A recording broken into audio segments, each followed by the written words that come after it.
In this video I'm going to show you how to remove a background in Canva without Canva Pro.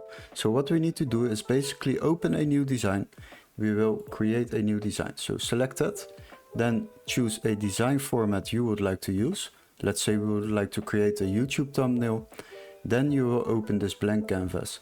So we have two ways to do this. We can upload an image ourselves or select one in Elements. Now I will upload an image myself. So upload a file you would like to use. Let's say we would like to use this picture. Once it is uploaded, then select it, drop it, and now you can resize it. And the next step is basically go a little bit down on the left side menu, then select apps, and then type in background eraser.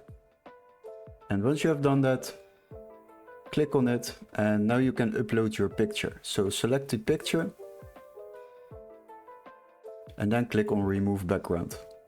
And now it's removing the background of this image, and once this is done, the background will completely be removed. Now delete the picture on the background, and as you can see, we have now the picture without a background in Canva. And that is how you remove a background in Canva without Canva Pro. Thank you for watching.